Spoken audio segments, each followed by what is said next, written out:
बुलबुलें हैं इसकी, ये गुलसिता हमारा, ये हमारा चमन है, ये हमारा गुलशन है। मगर अगर हमने ये बात कही है कि माइक्रोफोन देने वाला वो, हवाई जहाज देने वाला वो, कंप्यूटर देने वाला वो, मोबाइल देने वाला वो, हम लोग सिर्फ कंप्यूटर पे नाचने वाले, मोबाइल पे नाचने वाले और साहब अपने घर में कम मोबाइल का गलत इस्तेमाल करने वाले, बस बनाया किसने उस पर तवज्जो नहीं है। लेकिन जिस दिन उस पर तवज्जो चली जाएगी हम पंक्चुअल हो जाएंगे, हम वक्त के पाबंद हो जाएंगे, हम अपने बच्चों को जमीन बेच के आला तालीम दिलाने की कसम खा लेंगे। नहीं, जब अमेरिका के लोग साइंसदान बन सकते हैं, मेरा बेटा भी साइंसदान बनेगा, मेरा बेटा भी मरने के बाद दुनिया वालों के लिए कुछ छोड़ के मरेगा। जैसे अमेरिका का 2 भाई मर गया, लेकिन आज करोड़ों आदमी उसके बनाए हुए हवाई जहाज पे चल रहा है और उनका नाम हो रहा है। इसलिए मेरा बेटा कोई अजूबा चीज दुनिया को देगा, ये दिमाग जलाएगा, हाई एजुकेशन हासिल करेगा, पढ़ेगा लिखेगा, आला IAS ऑफिसर बनेगा, वो भी अजूबा कारनामा अंजाम देगा, कौम के लिए, मिल्लत के लिए, मुल्क के लिए भला करेगा। तो ये हिंदुस्तानी की फिक्र ये कहां से आएगी? इनको तो अपने बेटों को डकैत बनाना है, बेटों को चोर बनाना है, बेटों को गुटखाखोर बनाना है। बेटों को शुरू से बचपन से निगरानी कीजिए, उनको आला तालीम दीजिए, उनकी घुट्टी में इस्लाम पिला दीजिए, ताकि DM और साइंटिस्ट बनने के बाद वो काफिर ना हो जाए, बल्कि जिस दफ्तर में बैठे वो DM बाद में रहे, मुसलमान पहले रहे, मुस्तफा का गुलाम पहले रहे, ताकि उसका अपना ईमान भी बचा रहे और जो उनके संपर्क में आए उन तक वो मुस्तफा का पैगाम पहुंचाने की कोशिश करे। पहले उसको मेहनत करनी पड़ेगी, बच्चों पे मेहनत करनी होगी।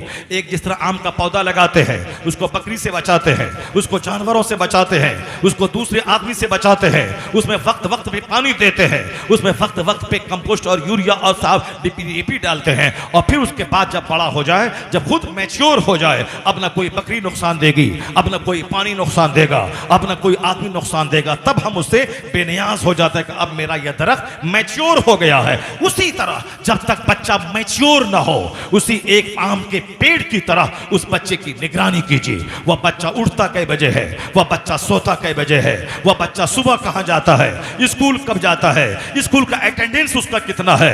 माँ बेचारी तो मोहब्बत के लिए पैदा हुई है, वह बच्चा तो बोलेगा पेट में दर्द है, माँ मान जाएगी। माँ बेचारी प्यार के लिए पैदा हुई है, माँ मारती नहीं है। वो हजारों लाखों में कोई जबरदस्त पढ़ी लिखी माँ होती है जो प्यार के वक्त में प्यार और पढ़ाई के वक्त अपने बच्चों को मार भी देती है। वरना ये बाप है जो बच्चों के लिए सूरज की गर्मी का काम करता है, और ये माँ है जो बेचारी चांद का काम करती है। चांद रात में भी ठंडी ठंडी किरणें देता है, मगर सिर्फ चांद की किरणें हो कभी दरख्त नहीं फलेगा। दरख्त को आगे बढ़ने के लिए उसको सूरज की धूप चाहिए, उसको जबरदस्त धूप चाहिए, तब यह तो पौधा जल जल कर तब वह मुतवाना और ताकतवर होता है। तो उसी तरह बाप का प्यार बच्चों के लिए सूरज की रोशनी का काम देता है, बाप का प्यार बच्चों के लिए सूरज की रोशनी का काम देता है। तो एक पत्ते की तरह निगरानी कीजिए, दरख्त की तरह बच्चों की निगरानी कीजिए, और जब बच्चा मैच्योर हो जाए, जब बच्चा तालीम याफ्ता हो जाए, जब बच्चा खुद भले और बुरे में फर्क महसूस करने लगे, तब उसी आम के पेड़ की तरह उस बच्चे को छोड़ दीजिए। उसके बाद भी कोई उस दरख्त को काट न दे, आप निगरानी करते हैं, उसी तरह कोई बदअकीदा आपके बच्चे के वजूद को हिला न दे, कोई गलत सोहबत बच्चे को तबाह न कर दे। इसलिए जब तक आप जिंदा हैं, चाहे बूढ़ा क्यों ना हो जाए, आपका बेटा 50 साल का अधेड़ क्यों ना हो जाए, बच्चों पे हमेशा नजर रहनी चाहिए, बच्चों को हमेशा समझाते रहना चाहिए, बच्चों को अपने से कभी अलग नहीं करना चाहिए। चाहे दूर घर रहे, मगर काहे बगाहे वक्फे वक्फे से अपने पास बुला कर दस्तरखान पे बिठा के खिलाकर उनकी एक्टिविटीज की जानकारी लेते रहना चाहिए। यही इस्लाम सिखाता है, यही इस्लाम बताता है, यही पैगाम इस्लाम है। अगर आपने एक पेड़ की तरह उसकी निगरानी की, फिर क्या होगा, वह फल इतना जबरदस्त देगा कि आप भी माला माल हो जाएंगे, और जो समाज उस पेड़ के बाजू से गुजरेगा उसको साए से भी फायदा पहुंचेगा, फल से भी फायदा पहुंचेगा। ऐसा नहीं खुद साख्ता।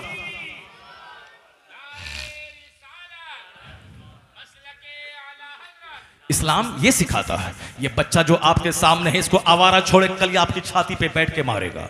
अगर आपने इसको अदब नहीं सिखाया कि कैसे जीना है, कैसे मरना है, कैसे खाना है, कैसे वॉशरूम जाना है, कैसे सोना है, कब स्कूल जाना है, कब स्कूल से वापस आना है, शाम में कितने बजे खेलने को जाना है, कितने बजे खेल से वापस आना है, अगर आपने 7 साल के बाद इसको मस्जिद नहीं ले गए, मस्जिद का रास्ता नहीं दिखलाया, ये 50 साल की उम्र में भी मस्जिद नहीं जा पाएगा। अगर जाएगा भी तो इनकम्प्लीट रहेगा। इसलिए दुनिया के सबसे बड़े रहनुमा पैगंबर आजम ने कहा, मुरु औलादकुम बिस्सलात वहुम अबनाउ अस्सबई सनीन। जब तेरे बच्चों की उम्र 7 साल हो उसे नमाज का आदेश दे। कभी पढ़ेगा कभी छोड़ेगा, अब इसी तरह करता रहेगा, 10 साल का हो जाए, अगर नमाजी बन गया तो वाह वाह, अगर नहीं बना वद्रिबूहुम अलैहा, उस पर उसकी पिटाई करो, मारो उसको। और जब नमाजी बन जाए तो उसका बिस्तर अलग कर दे।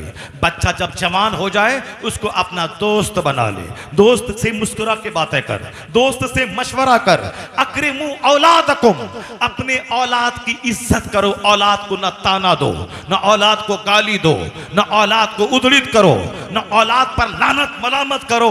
नहीं, मुस्तफा कहते अक्रिमू औलादकुम, अपने औलाद की इज्जत करो। इज्जत का मतलब उसे सीने से लगाओ। जब तक बच्चा है 7 साल से पहले, उस वक्त तक उसको सीने से लगाओ, उसको कंधे पे बैठाओ, उसकी पेशानी को चूमो, उसके होंठ को बोसा दो, उसको अपनी गोद में रखो, उसको अपने सामने बैठाओ, अपनी गोद में बैठाओ। इस प्यार से उसको हौसला मिलेगा, उसका सीना मजबूत होगा, उसकी अक्ल कुशादा होगी, उसकी जबान की लुकना दूर होगी, वह मोहब्बत की जबान समझेगा। जो बाप हमेशा बचपन में बच्चों को डांटता रहता है उसका बच्चा बुज़दिल हो जाता है, उसका बच्चा डरपोक हो जाता है, उसका बच्चा कोई बहुत बड़ा इंसान कभी नहीं बन पाएगा। इसलिए कि बड़ा इंसान बनने के लिए अक्ल कुशादा होना चाहिए और दिल कुशादा होना चाहिए। बड़ा इंसान बनने के लिए उसके पास टॉलरेंस की कैफियत होनी चाहिए, उसके पास क्रिएटिविटी होनी चाहिए, यानी समाज वक्त चीज को पैदा करने की, उस नई नई बातों के सोचने की सलाहियत होनी चाहिए। और जो डरा हुआ रहे, जो सहमा हुआ रहे, वो कभी नई नई बातों को सोच नहीं पाएगा और अपना दिमाग जला के कोई नई बात दरियाफ्त नहीं कर पाएगा।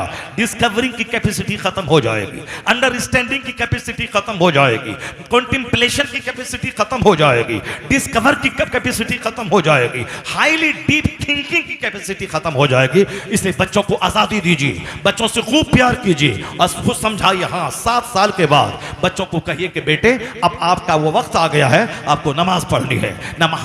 हमको अल्लाह ने पैदा किया है, हमें अल्लाह की इबादत करनी है। इबादत का सबसे बड़ा तरीका है नमाज पढ़ना, और नमाज 24 घंटे नहीं पढ़ा जाता है, रात के 8 घंटे सोए जाते हैं और फजर के 10 मिनट निकाल के अल्लाह को सजदा किया जाता है। जो अल्लाह हमें 8 घंटे नींद लेने के लिए रात बनाया है, उसी रब को पहले सजदा करना है, फिर उसके बाद अपने काम पे निकल जाना है। फिर 8 घंटे स्कूल जाना है, स्कूल में पढ़ना है, हमें खेत खलियान जाना है। और जब बदन को फ्यूल चाहिए, खाना गजा, तो उसके लिए दोपहर के टाइम में इसको ईंधन चाहिए, इसको फ्यूल चाहिए। तो जो अल्लाह ने 8 घंटे कमाने का टाइम दिया, कमाने का वक्त दिया, ताकत दी, पहले उस अल्लाह को सजदा कर लिए जाएं जोहर में, ताकि 10 मिनट का टाइम निकाल कर उस जो अल्लाह में फ्यूल दिया, फ्यूल खाने का टाइम दिया है, हम दोपहर में खाना खाएं, बदन में ईंधन डालें, उसके बाद फिर दोबारा रिफ्रेश होकर काम पे लग जाएं। तो पहले जो उस अल्लाह को सजदा कर लें। बच्चों को समझाना होगा, कभी पढ़ेगा कभी छोड़ेगा, लेकिन जब 10 साल का हो जाए उसे मार के नमाजी बनाना होगा। क्योंकि 16-18 साल के बाद आप मार नहीं सकते, बच्चा आपका पार्टनर, आपका दोस्त बन जाएगा। लेकिन 10 साल की वो उम्र है जिसमें आपके डर के मारे वह नमाज पढ़ेगा। अभी डर से पढ़ेगा, मार के डर से पढ़ेगा, फिर बाद में खुद ब खुद वह नमाज की फजीलतें जानने के बाद वह शौक से नमाज पढ़ेगा। लेकिन बच्चे को पहले मार के नमाजी बना देना है, जमीन देना फर्ज नहीं है। उसके लिए मारे मारे हम फिर रहे हैं कि बच्चा 4 है, उसको 4 किताब मकान बना के देना है। जबकि क़यामत के दिन सवाल नहीं होगा कि तुमने अपने बच्चों को मकान बना के क्यों नहीं दिया।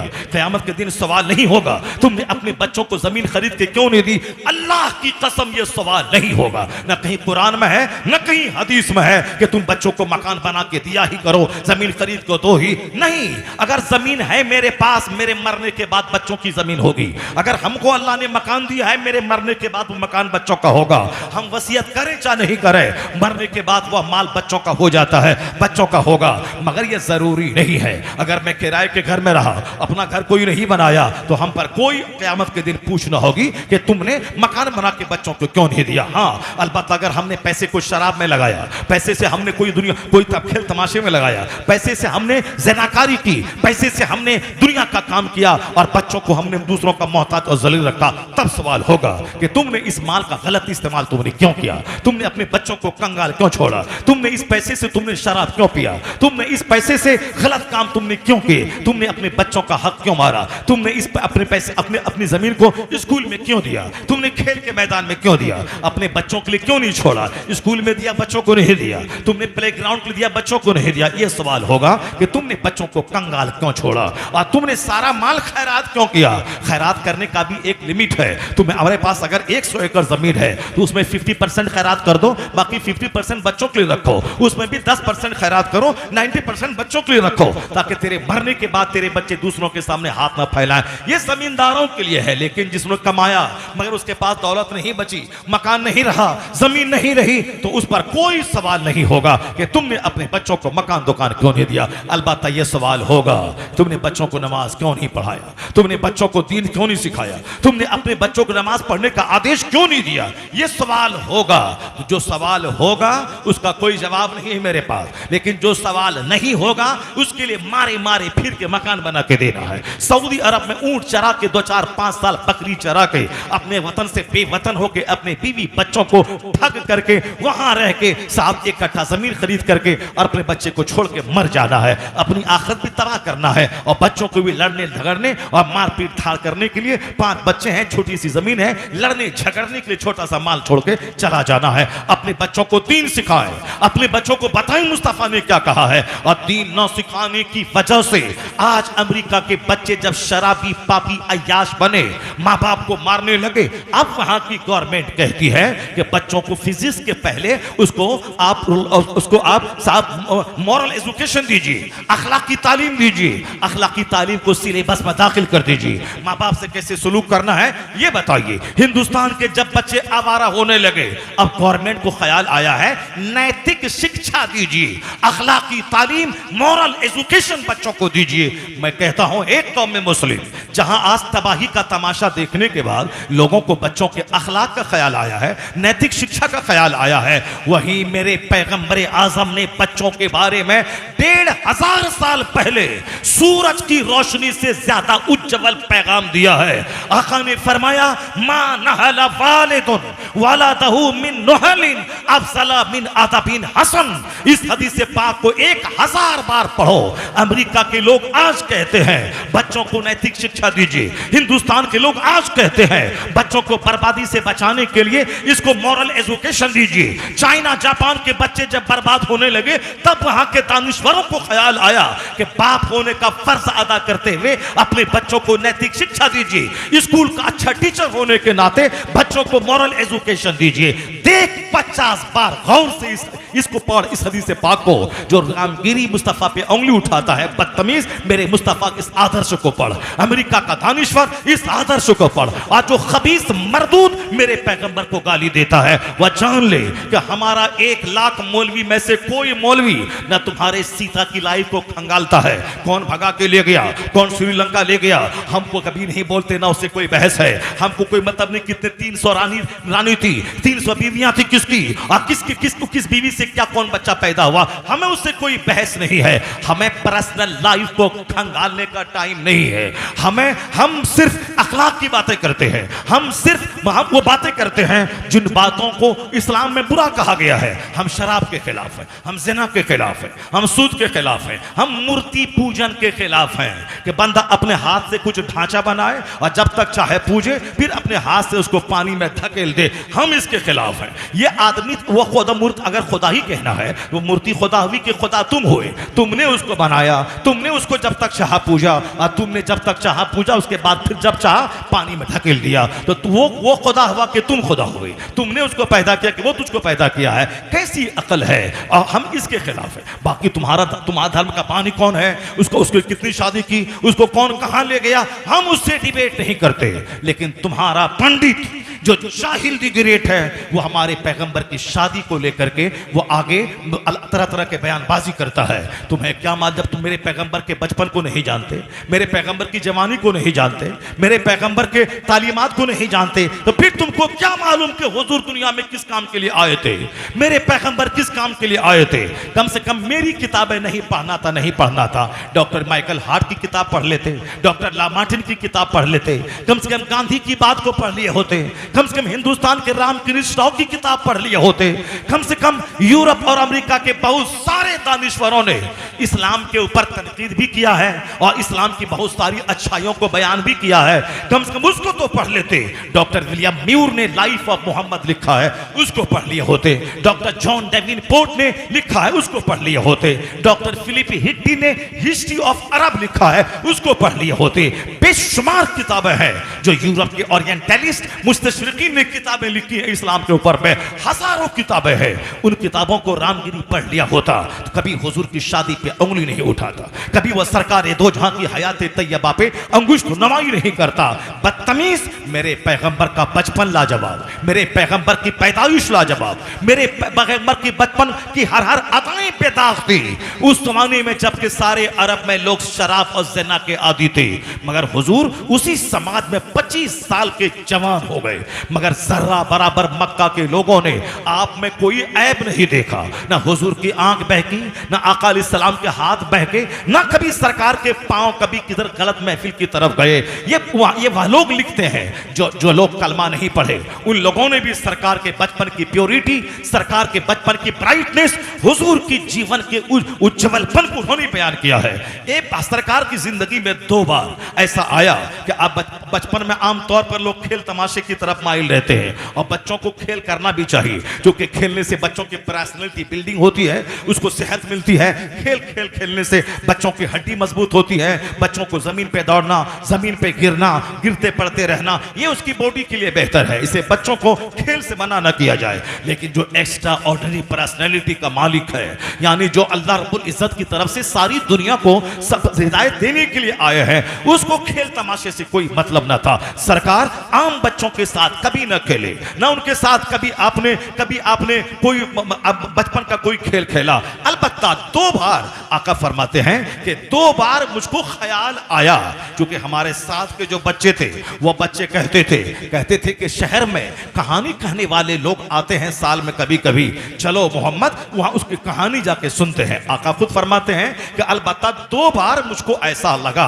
कि जब हमारे दोस्तों ने जिद किया, यानी बचपन के दोस्त खेलते थे, मगर सरकार उनके साथ में कभी मस्तियां नहीं करते थे। आका अलैहिस्सलाम जब थोड़ी सी आपकी उम्र हुई, जनाब कबीले बनु साद में हजरत हलीमा सादिया के बच्चों के साथ में वो बकरियां चराने के लिए जाते थे, वहां रहते थे, बकरियों की देखभाल करते थे, मगर खेल तमाशे में दिलचस्पी आपको नहीं थी। आप हमेशा गौर व फिक्र करते रहते थे। आपका चेहरा इतना खूबसूरत था कि जो भी रास्ते से गुजरता था सरकार के चेहरे पे नजर पड़ती थी तो कहने वाला कहता था, इन्ना लिहाजल गुलाम लशाना, इस शहजादे की बड़ी अजीब शान है, इनका फ्यूचर बड़ा ब्राइट है, इनका भविष्य बड़ा उज्जवल है, इनका मुस्तकबिल बड़ा ताबनाक, बड़ा रोशन है। लोग देखता तो देखता रह जाता। नाक लंबी, आंख बड़ी, कुशादा पेशानी, सीना चौड़ा, अंगुलियां लंबी लंबी, और जब दूसरों की भीड़ में रहते, लोगों की भीड़ में सबसे ऊंचे मोहम्मद अरबी नजर आते थे, और ऐसे भी ऊंचे नजर ना आते जिसको देखने में बुरा लगे, नहीं, जबकि आपका कद भी हुस्न लिए हुआ था। रंग ऐसा गंदमी था जिसमें मलाहत थी। मलाहत का मतलब जिसमें सॉल्टनेस था। एक होता हुस्न सुबूही, यानी वाइट ब्यूटी, जिसका रंग बिल्कुल दूधिया होता है, वो उसमें थोड़ी सी दूधियापन की वजह से उसमें थोड़ी सी कबाहत भी होती है, लेकिन जो मलाहत होती है उसमें सॉल्टनेस होता है, उसमें अट्रैक्शन होता है, उसमें कशिश होती है। तो जनाब यूसुफ अलैहिस्सलाम का जो हुस्न था वह हुस्न सुबूही था, यानी वाइट ब्यूटी थी। दुनिया का एक बड़ा हुस्न का हिस्सा उनको मिला था, हालांकि वह हुस्न सुबूही थी, मगर कोई डिमेरिट नहीं, कोई ऐब नहीं, कहीं से कोई डिफेक्ट नहीं था। मगर हुजूर का जो हुस्न था वह हुस्न यूसुफ से भी ज्यादा हसीन हुस्न था, यानी जिसमें मलाहत थी। आला हजरत की जबान में हुस्न खाता है जिसके नमक की कसम है वह मलीह दिल आरा हमारा नबी, यानी मुस्तफा हुस्न जिसके नमक की कसम खाता हो, वह मला हुजूर का हुस्न मलाहत लिए हुआ था, नमकीनी लिए हुआ था, यानी गंदमी रंग मुस्तफा का था। और बचपन में ऐसा लाजवाब पैदाइश आपकी थी कि आपकी माँ कहती मेरा बच्चा जब पैदा हुआ ऐसा नूर चमका कि मैं मक्के में रहकर मुल्के शाम के महल को यहां से देख लिया। ये बताएं जो सारी दुनिया में पैगंबर इनकलाब बन के आए थे, सारी दुनिया को जहालत के अंधेरे से निकालने आए थे, दुनिया में अदल और इंसाफ का उजाला फैलाने आए थे, हर घर में हर शिक्षा का दीपक जलाने आए थे, मानवता का पाठ पढ़ाने आए थे, इंसानियत को गुलामी की जंजीर से आजादी दिलाने आए थे। अब इस पैगंबर के बाद कोई नबी नहीं आएगा, कयामत तक के आखिरी पैगंबर है ये। 1400 साल पहले के लिए भी लाजवाब है और 1400 साल बाद के बाद वालों के लिए भी लाजवाब है। और कयामत तक जब भी इल्म चाहे चरम सीमा पे पहुंच जाए, साइंस आलमे शबाब में आ जाए, उस जमाने में भी जो मुस्तफा का पैगाम है वह पैगाम जदीद हुस्न लिए हुए रहेगा। जो 2000 साल पहले उसका महत्व था वही महत्व 4000 साल के बाद भी रहेगा, क्योंकि हुजूर आखिरी पैगंबर बन के आए हैं। जैसे आज सारे लोग शिक्षा करते हैं, हुजूर ने 1400 साल पहले जो बात कह दी वही बातें आज सारे लोग अपनी जबान पे रट रहे हैं। अमीर पढ़ेंगे, गरीब पढ़ेंगे, औरत पढ़ेगी, मर्द पढ़ेंगे, देहाती पढ़ेंगे, शहरी पढ़ेंगे, अमरीकी पढ़ेगा, हिंदुस्तानी पढ़ेगा। ये जो नारा है कि सारे लोग पढ़ेंगे, ये नारा आज दे रहा लग जैसे हिंदुस्तान आज जवान हुआ हो, अमेरिका आज जवान हुआ हो, चाइना आज जवान हुआ हो। मगर तुम्हें मालूम है आज पढ़ेंगे, औरतें पढ़ेंगी, नारी पढ़ेंगी। हाँ, नारी पढ़ेंगी, नारी पढ़ेंगी या नारी पढ़ेंगी, पढ़ेंगी, मगर नारी आजाद ना रहेंगी, नारी ज़िना का पैगाम ना फैलाएंगी, नारी मर्दों की सरहद पे बैठ के हुकूमत ना करेंगी, और नारी छूटी हुई गाय की तरह छूटी ना फिरेंगी कि समाज का हर घर ज़िनाकारी में लथपथ हो जाए। नारी कंट्रोल में रहेंगी, नारी को सुरक्षा चाहिए। नारी ट्रैफिक पुलिस बनकर मुरादाबाद के चौराहे पे रात में खड़ी नहीं रहेंगी, वरना एक दिन रात में खड़ी रहे और दूसरे दिन उसकी सारी हालत खराब हो जाएगी। औरतों को ट्रेन में अलग डब्बा है, क्यों? उसको सुरक्षा चाहिए। औरतों को बचपन में बाप का प्रोटेक्शन चाहिए, भाई का प्रोटेक्शन चाहिए, और जब शादी हो जाए तो शौहर का प्रोटेक्शन चाहिए, क्योंकि ये आबरू इज्जत है और किसी भी वक्त खतरे में पड़ सकती है। अगर ये प्रधानमंत्री भी रहे फिर भी उसको प्रोटेक्शन चाहिए, वरना प्रधानमंत्री अकेली निकल जाए सड़कों पे तो 50 छोकरे सारी हालत खराब कर देंगे उसके। औरत है ही इस काम के लिए पैदा हुई है कि औरतों को सुरक्षा चाहिए। जो खुद सुरक्षा के लिए मोहताज है वह दूसरों को क्या सुरक्षा देगी, दूसरों को क्या प्रोटेक्शन देगी? इसलिए औरत और मर्द दोनों बराबर हैं, ऐसा कभी नहीं होगा। औरत अलग काम के लिए पैदा हुई है, मर्द अलग काम के लिए पैदा हुआ है। अगर दोनों बराबर हैं तो बराबरी का काम होना चाहिए। एक साल मर्द कमाएगा, औरतें बैठेंगी, दूसरे साल औरत कमाएगी, मर्द बैठेगा। एक साल मर्द बच्चा पैदा करेगा, औरत काम करेगी, और दूसरे साल औरत बच्चा पैदा करेगी, मर्द काम करेगा। बराबर तो वही हुआ ना कि एक साल हम बच्चा पैदा करें, एक साल तुम पैदा करो, एक साल तुम पैदा करो, एक साल हम पैदा करें। और जब ये बराबरी नहीं है तो फिर ये बराबरी क्या चीज है, सिमिलरिटी क्या चीज है? मर्द के चेहरे पे दाढ़ी है, औरत के चेहरे पे दाढ़ी नहीं है। क्यों? इसलिए कि औरतों का चेहरा कोमल है, वह मर्द के लिए पुरकशिश बनी रहेगी। तब एक काली कलौटी औरत अपने शौहर के लिए रानी बन के रहती है। अल्लाह ने उसके चेहरे पे दाढ़ी के बाल नहीं दिए हैं क्योंकि वह घर की जीनत बनी रहे, शौहर के दिलों को राहत पहुंचाती रहे, और अपने बाल बच्चों को पैदा करके एक बहादुर की मां कहला के घर में रहे। आबरू का सौदा ना करे, आबरू बचा के बहादुरों की मां कहलाए। ऐसा नहीं कि छूटी फिरती रहे, कभी इसमें मुंह डाले, कभी उसमें मुंह डाले, कभी जैसे छूटी हुई बकरियां, कभी गेहूं में मुंह डाले, कभी आम में मुंह डाले, कभी लीची में मुंह डाले, कभी साफ बासमती चावल में मुंह डाले, और सब में मुंह डालती रहे और समाज में गलत पैगाम पहुंचाती रहे। नहीं, कीमती औरत है वो जो पर्दे में रहे, जो आबरू रहे, आबरू मंदाना जिंदगी गुजारे, अपने घर को जन्नत बनाए, अपनी औलाद को अच्छी तालीम देने के लिए अच्छी तालीम हासिल करे, आला तालीम हासिल करे। औरत नर्स बने, औरत डॉक्टर बने, औरत इंजीनियर बने, औरत प्रोफेसर बने, मगर आबरू लूटा के नहीं, गैर मर्दों के हाथ मिला के नहीं, अपने चेहरे को उनके चेहरे से सटा के नहीं, उनकी गोद में झूल के नहीं,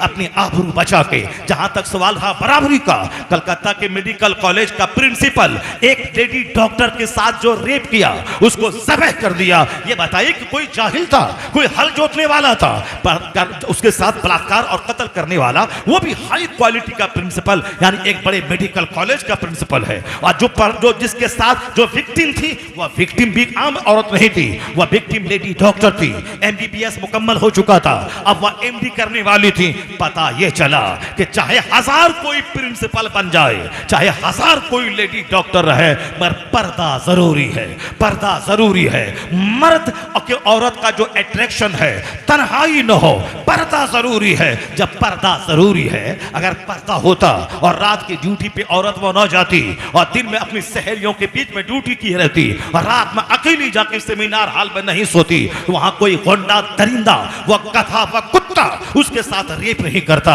इसीलिए तो इस्लाम कहता है औरतों को सुरक्षा दी जाए, औरतों को प्रोटेक्शन दिया जाए, औरतों पर जो ऊंटी चादर डाली जाए ये उसको जलील करने के लिए नहीं है, औरतों की आबरू की हिफाजत के लिए है, ताकि मोटी चादर रहेगी इनका हुस्न छुपा रहेगा, इनकी बदसूरती भी छुपी रहेगी। अगर औरत बदसूरत रहेगी तो भी ऊपर में चादर है, कोई देख नहीं पाएगा उसका ऐब, और अगर वह खूबसूरत है उसके ऊपर में मोटी चादर है, कोई देख नहीं पाएगा उसका हुस्न, और कोई हुस्न का दिलदाला लुटेरा और तन्हाई में उसे पा करके उसकी जिंदगी के लाले ना पड़ जाए ताकि उसका हुस्न छुपा रहे। तो इस्लाम ने जो कानून पर्दा दिया है, मर्दों की जिम्मेदारी अलग, औरतों की जिम्मेदारी अलग, इसके राइट्स अलग, उनकी ड्यूटीज अलग, इसीलिए दिया है ताकि औरतें सुरक्षित रहे, औरतें महफूज रहे, मर्द की आबरू भी बची रहे। ये मर्द भेड़िया बनकर सामने पड़े हुए गोश्त की तरफ लपक न जाए, बल्कि एक दीवार रहे, अदब की दीवार, हया की दीवार, शर्म की दीवार, शाइनेस की दीवार, एजुकेशन की तरबियत की दीवार। सिर्फ ABCD पढ़ने वाला वो आला काम नहीं कर पाएगा, सिर्फ A+ भी पढ़ने वाला वो बड़ा काम नहीं कर पाएगा। ABCD पढ़ना कमाल नहीं है, बल्कि हया सीखना कमाल है, अदब सीखना कमाल है, डिसिप्लिन सीखना कमाल है, डिसिप्लिन सीखना कमाल है। इसलिए आज ज़िनाकारी को रोकने के लिए सारी मिशनरी फेल हो गई है। अमेरिका भी फेल है, इंडिया भी फेल है, चाइना जापान भी फेल है, गवर्नमेंट फेल है, पुलिस फेल है, कचहरी फेल है, कोर्ट फेल है, एडवोकेट फेल है, जज फेल है। जब सब फेलियर हो गए तो एक कानून है मुस्तफा का, वह कानून पर्दा। उस पर्दा का कानून नाफिज कर दे। दावे के साथ कहता हूं 80% रेप घटेगा, औरतों को सुरक्षा मिल जाएगी, औरतों को सुरक्षा मिल जाएगी। यह है कानून पर्दा, यह है पैगंबर आजम अलैहिस्सलाम की तालीमात का महसल। अब जरा गौर से सुनिए, पढ़िए पढ़िए पढ़िए, ये कमाल नहीं है, बल्कि कौन सी तालीम हासिल कीजिए, कौन सा एजुकेशन हासिल कीजिए। हुजूर ने इस हदीस में 1 करोड़ की बात कह दी है। इसको 50 बार पढ़िए, अपने घर की दीवारों में लिख के रखिए और अपने दोस्तों को बताइए कि आज जब तबाही का तमाशा देखा कि बच्चे ड्रग्स इस्तेमाल कर रहे हैं, स्कूल हाई स्कूल में बच्चे गन के जरिए अपने क्लासमेट, अपने क्लास के साथी को मार रहे हैं, यहां तक कि वही आंधी चली अमेरिका और यूरोप से, बेअदबी की आंधी। उसी आंधी की जद में अभी इंडिया का एक हाफिज कुरान आ गया, जिसको एक तालिब इल्म ने उसकी गर्दन पे कुल्हाड़ा चला के उसको जख्मी कर दिया।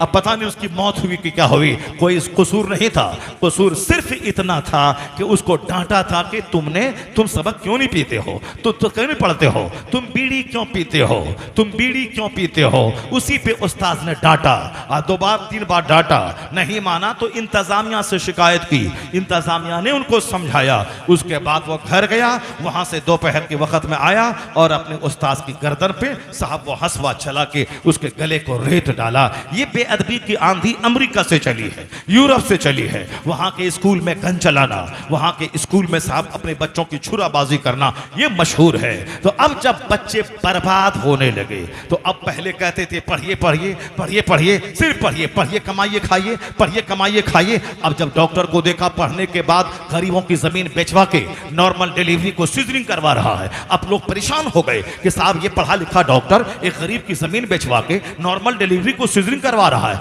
औरतों की सेहत से खेल रहा है, बच्चों की जिंदगी से खिलवाड़ कर रहा है। चूंकि डॉक्टर की सीने में ख्वाहिश है कमाने की, चूंकि बाप ने पढ़ाया है मेरा बेटा पढ़ेगा लिखेगा डॉक्टर बनेगा। अब वह डॉक्टर को चाहिए 1 करोड़ का बंगला, वह बंगला कहां से बनाएगा, लोन लेके बनाया है, हर महीने लोन भी चुकाना है, कार का लोन भी चुकाना है, अब बच्चों को अमेरिका पढ़ाने के लिए उसका लोन भी लेना है, यानी सब कुछ लोन पे, कार लोन पे, बंगला लोन पे, और जो महीने में कमाता है वह सब लोन में चला गया। अब यह हाथ सुखा के बैठा है, कहां से किससे कर्जा ले, यानी डॉक्टर भी है, सर्जन भी है और कर्ज में डूबे हुए हैं। कोई है जो अपनी डिस्पेंसरी में 50 करोड़ रुपए दबाए हुए हैं, उसी गरीबों की दौलत को जमीन बेचवा के, उसको झूठ बोल के, शरीरों का लिबास पहनकर गरीबों को ठग करके, नॉर्मल डिलीवरी जो 5 रुपए की दवाई से हो सकती थी, उसको 50,000 रुपए ऐंठ लिया कि नहीं ये तुम्हारी बीवी मर जाएगी और तुम्हारा बच्चा भी मर जाएगा। लोग कहते हैं डॉक्टर की सूरत में दलाल है, ये दलाल इंसान नहीं कसाई है, ये काटता है, जबह करता है गरीबों को। और साहब इंजीनियर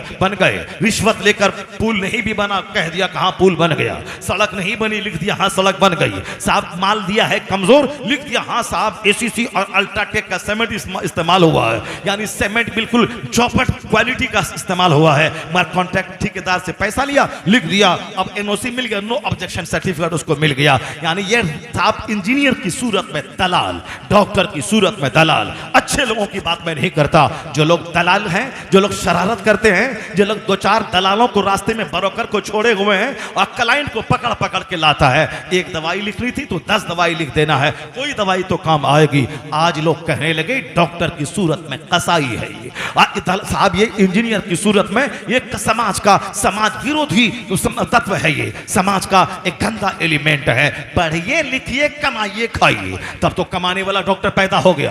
अब बाप कब बोला था मेरा बेटा पढ़ेगा लिखेगा समाज की सेवा करेगा, मेरा बेटा पढ़ेगा लिखेगा समाज में योगदान देगा, मेरा बेटा पढ़ेगा लिखेगा मानवता की सेवा करेगा, मेरा बेटा पढ़ेगा लिखेगा डिसिप्लिन बनेगा, सिविलाइज्ड बनेगा, गरीब रहेगा मगर समाज की सेवा करेगा, उत्तम व्यवहार से समाज वालों से सलूक करेगा, दूसरों का दर्द बांटेगा, गरीबों की सेवा करेगा। ये बाप कब बोला था? बाप बोला था डॉक्टर बनेगा कमाएगा खाएगा। अब वो कमा खा रहा है, अब वो चाहे कसाई बन के कमाए कि डकैत बन के कमाए, चोर बन के कमाए, जितने भी हिंदुस्तान को लूटा है, जितने बड़े बड़े घोटाले हैं, वो सारे घोटालेबाज, कोई ऑक्सफोर्ड से पढ़ के आया, कोई कैम्ब्रिज से पढ़ के आया, कोई पटना यूनिवर्सिटी से पढ़ के आया, कोई जेएनयू से पढ़ के आया, ये सारी बड़ी बड़ी यूनिवर्सिटीज के पढ़े हुए लोग, उन्होंने घोटाला किया, ताबूत घोटाला, यूरिया घोटाला, चीनी घोटाला, राफेल घोटाला, न जाने कितने कितने घोटाले। कोई उत्तर प्रदेश का हल जोतने वाला ये घोटाला किया, कोई साहब पीपलसाना का कोई देहाती ये घोटाला किया,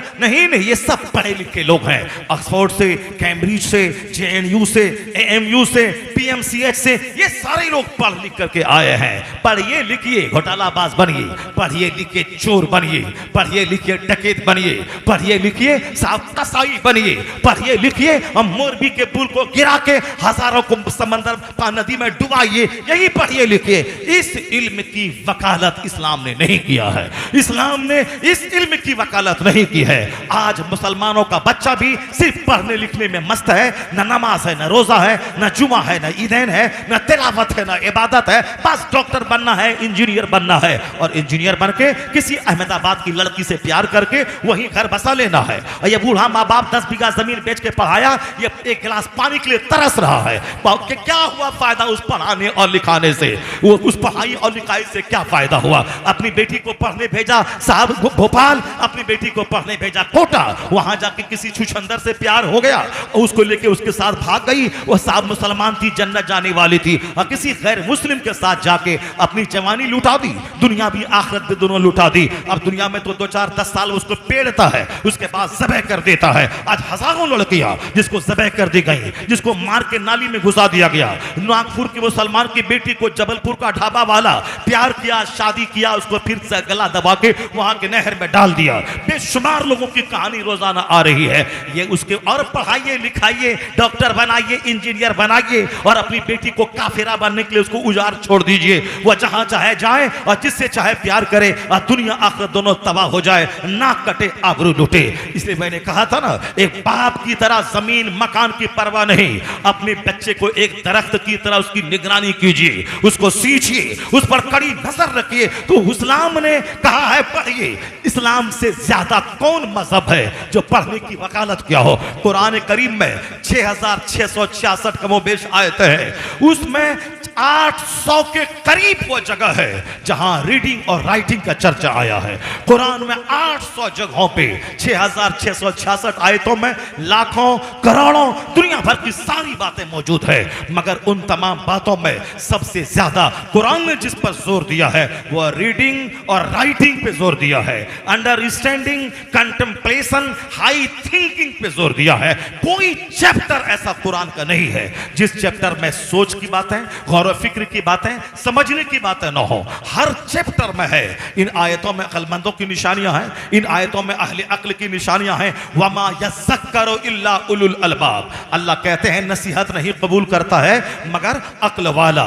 इन्न फी ज़ालिका लआयातिन लिक़ौमिन याक़िलून, undoubtedly in these verses are tokens for those who keep sense. Sense की बात है, वाइड विजडम की बात है, कुरान के हर चैप्टर में मौजूद है। और हदीस में यहां तक मफहूम आया है, इल्म हासिल करो मां की गोद से लेके कब्र की गोद तक। उतलुबुल इल्म वलौ काना मिनल महद, उतलुबुल इल्म मिनल महद इला लहद, obtain knowledge from the cradle to the grave. मां की गोद से लेके कब्र की गोद तक पढ़ो। उतलुबुल इल्म वलौ काना बिसीन, इल्म हासिल करो चाहे चाइना क्यों नहीं जाना पड़े, इल्म हासिल करो। फाइनल इल्म नूरुन, फाइनल इल्म कुव्वतुन, अलैकुम बिल इल्म, इन्नल इल्म खलीलुल मोमिन, अल इल्म सलाहुल मोमिन, अल इल्म सलाहुल मोमिन, यानी इल्म मोमिन का हथियार है, इल्म मोमिन का दोस्त है, इल्म मोमिन की ताकत है, इल्म मोमिन की जीनत है। नॉलेज डेकोरेशन है, नॉलेज लाइट है, नॉलेज पावर है, नॉलेज बेस्ट कंपनी है। Acquire knowledge from the cradle to the grave, कोई आयु सीमा नहीं है इल्म हासिल करने की। मां की गोद से लेकर कब्र की गोद तक पढ़ते रहो, दूर दराज जाना पड़े, अमेरिका जाना पड़े, चाइना जाना पड़े, जाओ, पर इल्म हासिल करो। इल्म ताकत है, इल्म रोशनी है। इतना जबरदस्त जोर इस्लाम के अलावा किसी मजहब ने इल्म पे नहीं दिया है, और हमारे पैगंबर के अलावा किसी ने भी इतना जोर नहीं दिया है। मगर सोचने की बात है कि हुजूर ने जिस इल्म की वकालत की है वह नंगे होने का इल्म नहीं है, माँ बाप के मारने वाला इल्म नहीं है, डकैती चोरी वाला इल्म नहीं है। इल्म वह जो हमें इंसान बना दे, इल्म वह जो हमें लीगल और इलीगल का फर्क समझा दे, इल्म वह जो हमें राइट और रॉन्ग का फर्क बता दे, इल्म वह जो हमें अपनी राइट्स और अपनी ड्यूटीज बता दे कि हमारे अधिकार क्या है और हमारा कर्तव्य क्या है, हमको करना क्या है और हमारे राइट्स क्या है, हमारी ड्यूटीज क्या है, और दूसरों के ताल्लुक उनकी जिम्मेदारी हमारी क्या है। रिस्पॉन्सिबिलिटीज से बाखबर होना यह इल्म सिखाता है, ड्यूटीज से बाखबर करना यह इल्म सिखाता है, अपने अधिकार से रूशनास कराना यह इल्म सिखाता है। इल्म कहता है ये रॉन्ग है, ये राइट है, इल्म कहता है ये गुड है, ये बैड है, इल्म सिखाता है ये ह्यूमैनिटी है, ये साहब ये ह्यूमैनिटी है, ये ह्यूमिलिटी है। इल्म सिखाता है, इल्म सिखाता है कि साहब ये मैनलीनेस है, ये साहब एनिमलनेस है। इल्म सिखाता है ये इंसानों का काम है या जानवरों का काम है। यह इल्म सिखाता है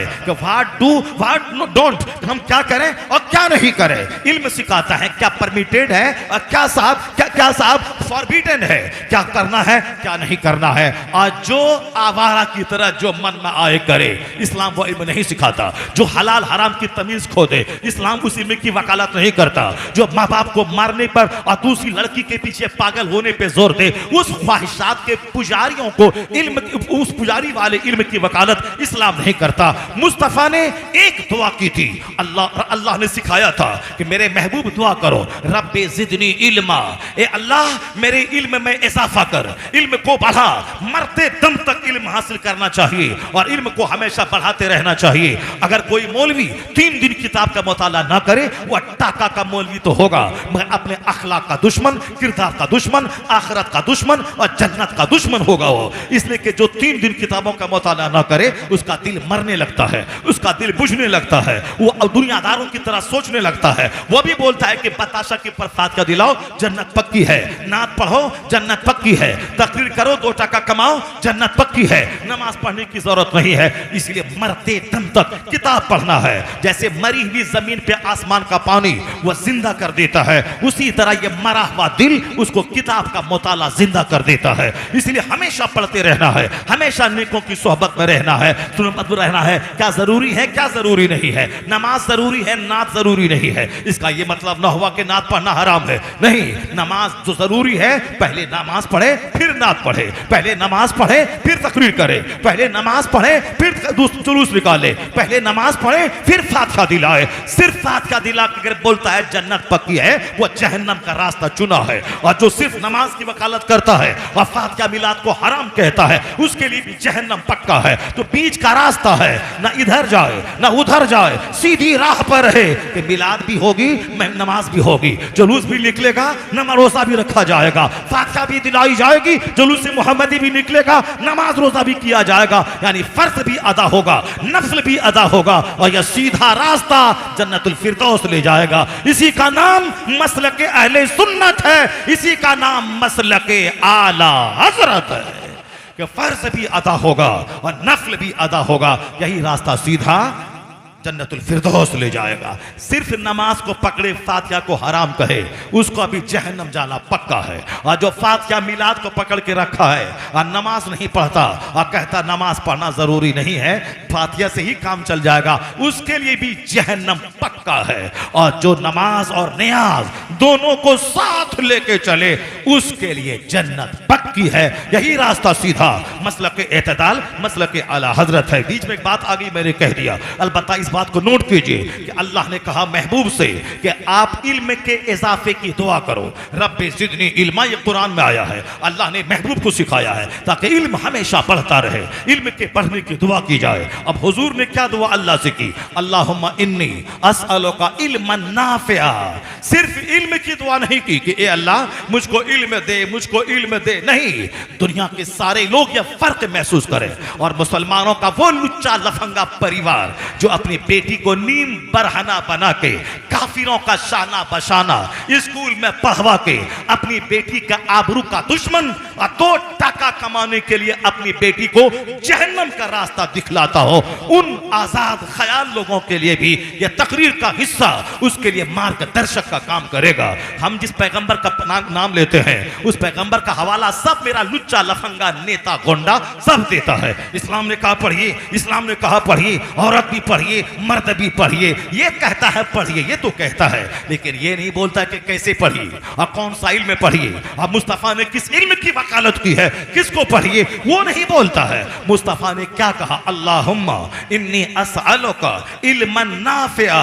ए अल्लाह, मैं तुझसे इल्म नाफे का सवाल करता हूँ, वह इल्म जो नफा दे, वह इल्म जो प्रॉफिटेबल हो, नॉलेज प्रॉफिटेबल, यानी वह इल्म जो हमें नफा दे, उस इल्म का सवाल मैं करता हूँ। अब इल्म नफा का मतलब क्या? टका दे, मकान दे, दुकान दे, गाड़ी दे, नहीं। वो इल्म जो हमें इंसान बना दे, वो इल्म जो हमें अल्लाह का डर दे दे, वो इल्म हमें जो दुनिया से ज्यादा आखिरत की पहचान दे दे, वो इल्म जो हमें भले बुरे की तमीज सिखा दे, वो इल्म जो हमें राइट और रॉन्ग का फर्क बता दे, वो इल्म जो हमें खुदा और बंदे का फर्क बता दे कि खुदा कौन है, बंदा कौन है, खुदा का क्या काम है, बंदे का क्या काम है। यह दुनिया आज टेम्पररी है, आखिरत कायमी है। इल्म है वो जो हमें लीगल और इलीगल का फर्क समझा दे। क्या सूद हराम है, शराब हराम है, ज़िना हराम है, दूसरों का माल लेना हराम है, दूसरों की चप्पल चोरी करना हराम है। यह इल्म सिखाता है, फर्क बताता है, क्या करें क्या नहीं करें, क्या डूज क्या डोंट्स, ये इल्म सिखाता है। यही वजह है कि आज अमेरिका से लेकर हिंदुस्तान तक के सारे लोग इस पॉइंट पे मुत्तफिक हो गए हैं। सिर्फ इल्म नहीं बल्कि तरबियत, ट्रेनिंग, तरबियत, मोरल एजुकेशन। हुजूर ने कहा ए अल्लाह मुझे इल्म नाफे अता फरमा। हुजूर ने इल्म नाफे का सवाल किया है, सिर्फ इल्म नहीं, इल्म नाफे का सवाल। और हुजूर ने ये भी पनाह मांगा है, अल्लाहुम्मा इन्नी अऊज़ु बिका मिन इल्मिन ला यनफा। हुजूर की दुआ सुनिए, हुजूर ने क्या कहा? ए अल्लाह, मैं तुझसे उस इल्म से पनाह चाहता हूं जो इल्म हमें नफा न दे। अल्लाहुम्मा इन्नी अऊज़ु बिका मिन इल्मिन ला यनफा, यानी जो नॉन प्रॉफिटेबल नॉलेज है, जो इल्म हमें नफा न दे, उस इल्म से मैं तेरी पनाह चाहता हूं। जो इल्म मगरूर बना दे, जो इल्म दुनियादार बना दे, जो इल्म हराम खोर बना दे, जो इल्म जायज नाजायज का फर्क हटा दे, जो इल्म हमें हमें दूसरों को जानवर समझने पर मजबूर करे, जो इल्म हमें माँ बाप को छोड़कर एक दूसरी लड़की के साथ भागने पर मजबूर करे, जो इल्म ज़िना के नाम पे प्यार के तहजीब को बढ़ावा दे दे, अब प्यार को ज़िना कहने पर मजबूर करे, यानी हमें आवारगी को तहजीब का नाम दे दे, अब बलात्कार को प्रेम का नाम दे दे, वो इल्म है क्या? जो कॉलेज में हो रहा है, जो यूनिवर्सिटी में हो रहा है, जो शेल्टर रूम में हो रहा है, जो साहब गर्ल्स हॉस्टल में हो रहा है, क्या ड्रामा हो रहा है। आदमी सोचता है कि मेरा दुनिया में इल्म बढ़ रहा है। हुजूर ने जिस इल्म का सवाल किया वह इल्म नाफे है, और हुजूर ने जिस इल्म से अल्लाह की पनाह मांगी वह इल्म ला यनफा, यानी इल्म गैर नाफे है। There are two kinds of knowledge, इल्म की दो किस्में हैं, और दो किस्में हैं, एक किस्म वह है जो प्रॉफिटेबल, एक किस्म वह है जो नॉन प्रॉफिटेबल हो। एक आदमी को चोरी करना है, रात में सींध मारी करनी है, उसके लिए भी ट्रेनिंग चाहिए, उसके लिए भी तजर्बा चाहिए। आदमी कब वो घर में घुसे, कितने टाइम में घुसे, कहां से घुसे, कैसे सींध मारी करे, कैसे रस्सी से छत पे चढ़े, कैसे से वो जाए, घर वाला जागे तो क्या करे, अगर बाहर में शोर हो तो हम कैसे भागें, अगर चारों तरफ से घिर जाएं तो हम कैसे अपने आप को शूट कर लें। ये सारा इल्म पढ़ाया जाता है, वह भी इल्म है, वो भी पढ़ाई है। तो आप क्या कहेंगे? पढ़िए लिखिए, चाहे चोरी का इल्म हो,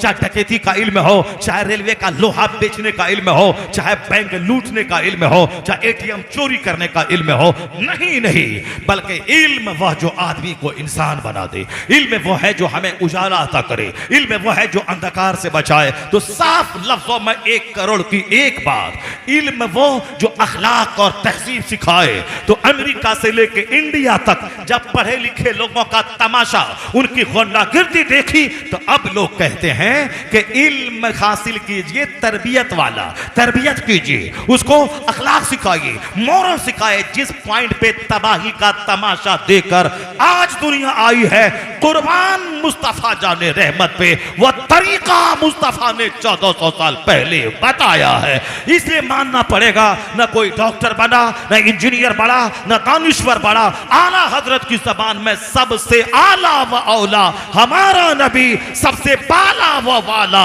हमारा नबी। सारे ऊंचों में ऊंचा समझिए जिसे, है उस ऊंचे से ऊंचा हमारा नबी।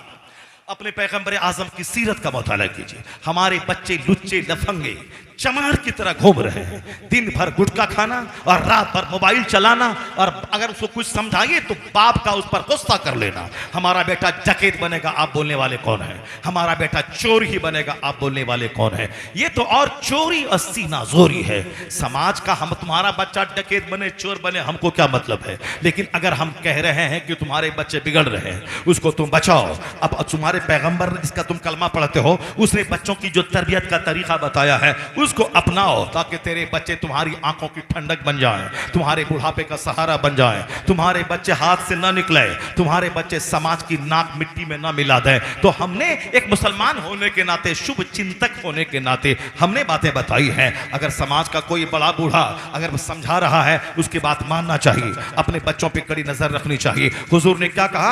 अक्रिमू औलाद को, अपनी औलाद की इज्जत कीजिए। और करोड़ों का एक फॉर्मूला जो हुजूर ने दिया, जो पढ़ना मैंने, उसी पढ़ने के जिम्न में ये बातें जो फैल गई, पैराग्राफ सामने आ गया। वो क्या है?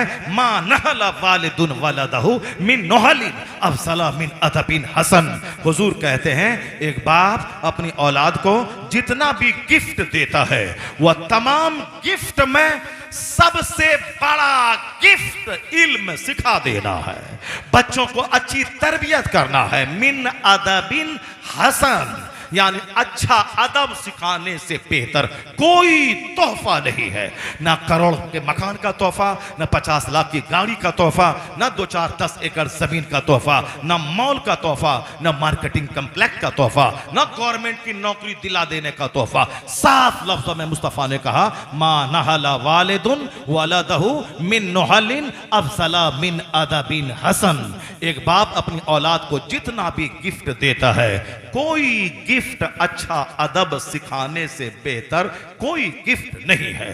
तो नमाज पढ़ाने में पैसा नहीं लगता है, जमीन खरीदने में पैसा लगता है। इसलिए अपने बच्चों को आका अलैहिस्सलाम की मोहब्बत उसके सीने में डालिए, आका अलैहिस्सलाम की सीरत बताइए। अब जरा बात वहां से चली थी, आका अलैहिस्सलाम की पैदाइश जो लाजवाब थी, सरकारे दो जहां रास्ते चल रहे हैं, बस उसी चैप्टर को मैं खोलो और जरा सा रामगिरी की मैं खबर लूं।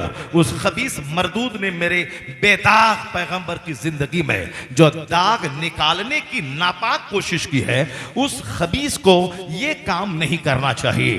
क्योंकि अमेरिका के एक दर्जन नहीं हजारों ऐसे वैज्ञानिक और पढ़े लिखे लोग हैं, और हिंदुस्तान के भी, जिसने इस्लाम पढ़ा है, इस्लाम समझा है, सरकार दो जहां की पवित्र जीवनी का मुताला किया है और अपना दिल निकाल के मुस्तफा की जी भर के तारीफ की है। ऐसे बड़े बड़े लोग, ये कम पढ़े लिखे लोग, दो चार टीका लगा के 2 टका भीख मांग के खाने वाला, ये क्या जाने मुस्तफा क्या है। अपने लोगों को उल्लू बनाने वाला, ये क्या जाने मुस्तफा क्या है। ये क्या जाने मुस्तफा क्या है। मुस्तफा क्या है, डॉक्टर माइकल हार्ट से पूछिए, डॉक्टर लामार्टिन से पूछिए, डॉक्टर रामकृष्ण राव से पूछिए, गांधी जी से पूछिए, अंबेडकर जी से पूछिए, गुरु नानक जी से पूछिए, हिंदुस्तान के बेशुमार हिंदू राइटर से पूछिए, उसने अपना दिल खोल के क्या रख दिया है। मैं बताऊंगा, जरा पहले ये मजमून मेरा मुकम्मल हो जाए, उसके बाद मैं बताऊंगा कि हिंदुस्तान का एक बरहमान एक हिंदू वो क्या बोलता है। वो कहता, all these magnificent roles in these departments of human activities he is alike a hero. ये खबीस मरदूद जैसे 1 लाख आदमी को वो मैसूर यूनिवर्सिटी का प्रोफेसर पढ़ाएगा लिखाएगा, वो पढ़ा लिखा आदमी है, हाईली क्वालिफाइड है। ये जाहिल दी ग्रेट, ये सरकार किस शान में गुस्ताखी करता है। वो डॉक्टर रामकृष्ण भी हिंदू है, वो क्या लिखता है। वो किताब उसकी भी आज प्रेस से छप के बाहर आई है और बिल्कुल हर बड़े बुक स्टॉल पे वो किताब मौजूद है। वो किताब है Mohammed the prophet of Islam. उस किताब का एक पैराग्राफ पढ़िए, वो क्या लिखा है। वो लिखता है कि इस्लाम के पैगंबर ने जो हमारे जीवन के हर क्षेत्र में, इंसानी जीवन के हर क्षेत्र में जो उन्होंने मार्गदर्शन किया है, रास्ता दिखाया है, जीने का तरीका बताया है, जो हमारा गाइडेंस किया है, जो उन्होंने रूल्स एंड रेगुलेशन से दिए हैं, वो कहते हैं उसको देखकर ये कहा जा सकता है इस पृथ्वी का लाजवाब इंसान कोई है तो मोहम्मद अरबी की जाते की नाम है। वहां लाजवाब इंसान, उन्होंने अपनी जबान में हीरो कहा है। All these magnificent roles in these departments of human activities he is alike a hero. अपनी जबान में उसने कहा है कि इस रुए जमीन का हीरो यानी बेमिसाल इंसान, अबकरी शख्सियत अगर कोई है तो मोहम्मद अरबी की जाते गिरामी है। वो भी तो गैर मुस्लिम है, वो तो किताब ही लिख दिया है। अब पूरी किताब पढ़ने से ताल्लुक रखती है। मैंने तो पूरी किताब पूरा वर्ड टू वर्ड तो नहीं पढ़ा है, अलबत्ता कहीं कहीं से मैंने उसका पैराग्राफ पढ़ा है और उसको मैं पढ़ पढ़ के लोगों को सुनाता हूं। देखिए, ये भी एक हिंदू है और ये भी एक हिंदू है जो हिंदुस्तान के 25 नहीं 40 लाख मुसलमानों का सीना घायल करके 2 रोटी कमा के खाना चाहता है। भले ही दुनिया में तुझको जेल ना हो, तुम बिल्कुल रसाड़ की तरह घूमते रहो और हम हक बोले हम जेल चले जाएं और तुम सांड की तरह घूमो।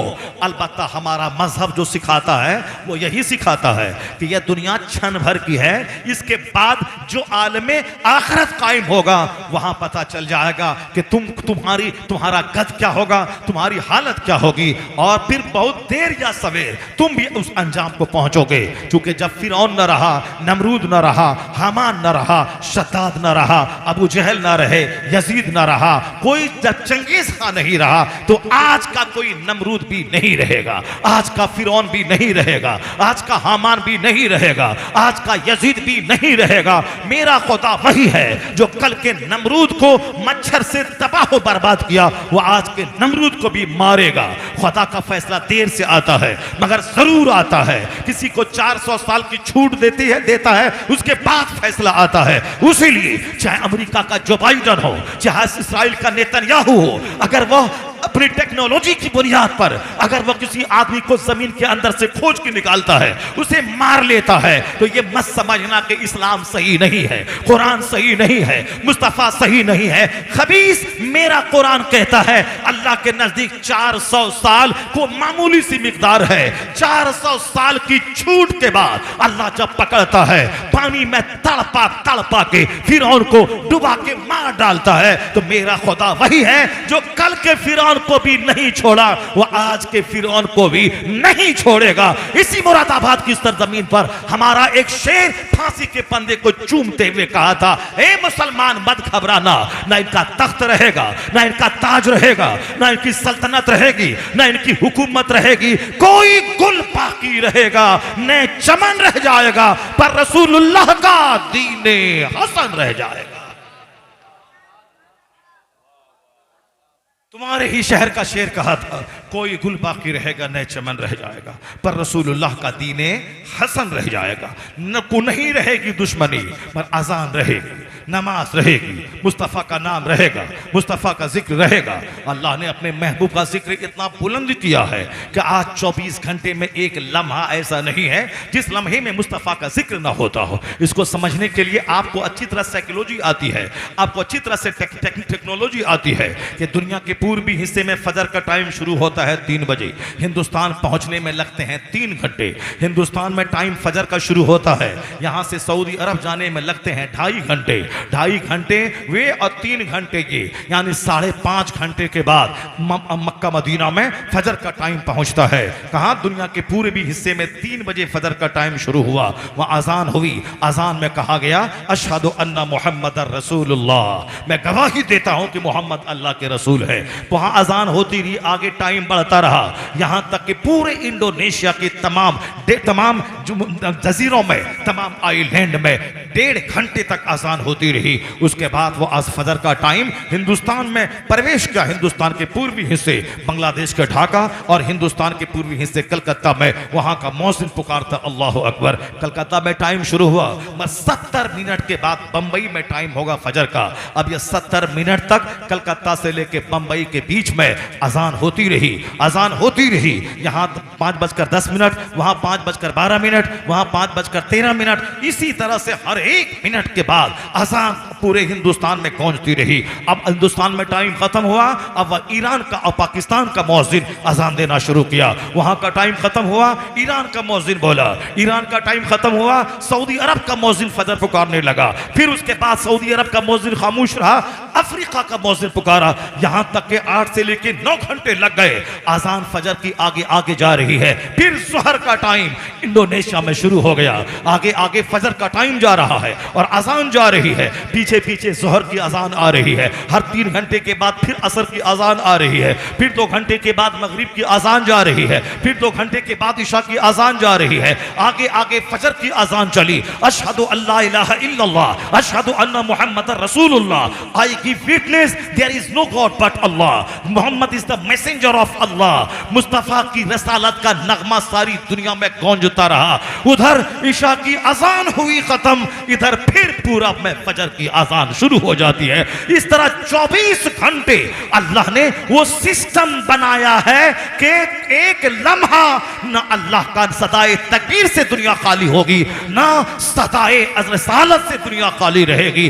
अल्लाह की तकबीर का नारा भी गूंजता रहेगा, मुस्तफा की रसालत का नगमा भी दुनिया में गूंजता रहेगा। वरफाना लका जिक्रक, हबीब हमने आपके लिए आपके जिक्र को बुलंद कर दिया है। इस्लाम का तो चर्चा रहेगा, अलबत्ता कोई घमंडी नहीं रहेगा, कोई अहंकारी नहीं रहेगा, कोई मगरूर नहीं रहेगा, कोई इस्लाम का दुश्मन नहीं रहेगा। सारे लोग डिंग मारते मारते दुनिया से चले जाएंगे। अजान रहेगी, नमाज रहेगी। अगर कोई जालिम अजान को बंद भी कर देगा, मगर फरिश्तों को क्या करेगा? फरिश्ते तो अजान देंगे। यजीद जैसा जालिम और जाबिर, उसकी फौज मदीने पाक में मस्जिद नबी में 3 दिन तक अजान बंद रही। हजरत सईद इब्न मुसय्यब रज़ियल्लाहु ताला अन्हु बयान करते हैं, मैं मजनू बनकर मस्जिद नबी में ठहरा रहा। मैंने पूरे 3 दिन तक देखा कि जब यजीद की फौजें मस्जिद नबी में उसके घोड़े बंधे हुए थे, लीद गोबर डाल रहे थे। मदीने पाक की पाकबाज खवातीन अपनी फौज को उसने हलाल कर रखा था। यहां तक कि 10,000 सहाबा के खून से मदीने की जमीन को रंग दिया गया था। अजान बंद थी, मगर सईद इब्न मुसय्यब कहते हैं, मैं 5 टाइम मुस्तफा की मस्जिद से की कब्र अनवर से अजान की आवाज सुनता था और नमाज़े बा जमात की तकबीर की आवाज सुनता था। सरकारे दो जहां की कब्र अनवर से अजान की आवाज आती थी और नमाज पढ़ाने की आवाज आती थी। मैं आज भी हिंदुस्तान में अक्सर जगहों पे जहां जुल्म होता है, मुसलमान कमजोर कमजोर होते हैं, उस पर हमले बढ़ते हैं। अक्सर व बेशतर गैर मुस्लिमों को कहते हुए सुना गया कि इतने लोग तब पगड़ी वाले, सफेद कपड़े वाले, हाथ में तलवार वाले, घोड़े वाले तुमने कहां से मंगवा लिए थे, कहां से आए थे? मुसलमानों पे जब जुल्म बढ़ता है, मुसलमान जब बेबस हो जाता है, इनकी तदबीरें सारी नाकाम हो जाती है, तब अल्लाह तबारक व तआला फरिश्तों के जरिए मुस्तफा के गुलामों की मदद करता है। वह फरिश्ते होते हैं जो घोड़े पर सफेद कपड़ा पहने हुए, अमामा बांधे हुए, हाथों में तलवार लिए हुए इन गरीब कलमा पढ़ने वालों की मदद के लिए आसमान से जमीन पे आ जाते हैं। तेरा मददगार अल्लाह है, तेरे मददगार रसूलुल्लाह है, तेरे मददगार अल्लाह के फरिश्ते हैं, तेरे मददगार अल्लाह के नबियों, अल्लाह के वलियों की रूहें हैं जो तुम्हारे ऊपर रहती। हाँ, अलबत्ता जब मुसलमानों में बदअमली फैल जाए, मुसलमानों में अहंकार आ जाए, मुसलमानों में जुल्म फैल जाए, मुसलमानों में बदअमली आ जाए, मुसलमान मस्जिदों और खानकाहों को अजमत को पामाल करने लगे, तब अल्लाह की रहमतें नाराज होती हैं, रूठ जाती है। अल्लाह के फरिश्ते आबादी को खाली कर देते हैं, उस आबादी पे शैतान मुसल्लत हो जाता है। जैसे आप सबों को इस्लामी तारीख मालूम है, बगदाद मोहल्ला में जब मुसलमान शराब पीने लगे, अल्लाह ने नेमत दी थी, अल्लाह ने बगदाद उनके कब्जे में दिया था, आधी दुनिया पे मुसलमानों का कब्जा था, मगर मुसलमानों के सीने में दौलतों की हवस आ गई। मुसलमान इक़्तिदार कुर्सी पर का मुकाबला शुरू किया। मैं बादशाह हूं, मेरा बेटा बादशाह बनेगा, मेरा पोता बादशाह बनेगा, मैं बादशाह हूं, मेरा बेटा वली अहद बनेगा, यानी मेरे बाद ये बादशाह बनेगा, बादशाहत मेरे खानदान में रहेगी। ये बादशाहत की जब रीत शुरू हो गई और मस्जिदें वीरान हो गई, खानकाहें उजड़ गई, मुसलमानों के घरों में शराब आ गई, मुसलमानों ने मौलवियों की बातों को नकार दिया, मौलवी आपस में सदारत की कुर्सी के लिए लड़ाई शुरू कर दिया। हमारा नाम छोटा क्यों नहीं है, बड़ा क्यों नहीं हुआ, हमें कुर्सी क्यों नहीं दी गई, हमें सदर क्यों नहीं बनाया गया, यानी ये आपस में सदारत की कुर्सी के लिए लड़ाई शुरू कर दिया। हम गोरे, हम सदर के पास बैठेंगे, हम बादशाह के पास बैठेंगे, यानी इक़्तिदार मनसब में लड़ने लगे। उम्मत कहां जा रही है, उम्मत की फिक्र खत्म हो गई और उम्मत के जो लोग हैं वो उलमा को लड़ता हुआ देखकर ये बेनियाज हो गए। अब शराब आम हो गई, ज़िनाकारी आम हो गई, दौलत बढ़ाने के लिए जुआ आम हो गया, औरत भी लतपत हो गई गुनाहों में, मर्द भी लतपत हो गए। जब औरतों में हया शर्म का मादा बाकी रहता है, वो हराम से बचती हैं, शौहर को बचाती हैं, लेकिन जब खुद औरत सूद खाने लगे, सूद में लीन हो जाए और मर्दों को सूद का शौक दिलाने लगे, जबकि वो जानती है कि हदीस पाक का मफहूम है सूद खाने के 70 गुना होते हैं, उसका अदना रैंक यह है कि एक मर्द अपनी मां से जिना करे। अयन कहा रजोलो उम्मा, हदीस का लफ्ज आया है, यानी सूद खाने के गुनाह के 70 दर्जे हैं, छोटा, लोवेस्ट, लोअर, उसके ऊपर, अपर, अपर मोस्ट, इस तरह 70 फोल्ड 70 गुना उसके, इसकी ये सजा, उसकी वो सजा, उसकी वो सजा, 70 गुना सजा दर्जा, 70 दर्जे हैं उसके गुना, उसकी सजाओं के। उसमें अदना सजा, सबसे लोवेस्ट पनिशमेंट जो है वो है अयन कहर रजोलो उम्मा, सबसे लोवेस्ट पनिशमेंट ये है कि एक मर्द अपनी मां से जिना करे। ये उसका खतरनाक जुर्म है, जो सूद के गुनाह का अदना दर्जा ये है कि मर्द अपनी मां से जिना करे। सिर्फ मकान बनाने, वाल पुट्टी करने, फर्नीचर बनाने, सामने वाला प्लॉट खरीदने और शानदार माल घर में जमा करने और दुकान देने के शौक में, चाहे जैसी भी हो पैसा चाहिए, चाहे सूद खा के हो, चाहे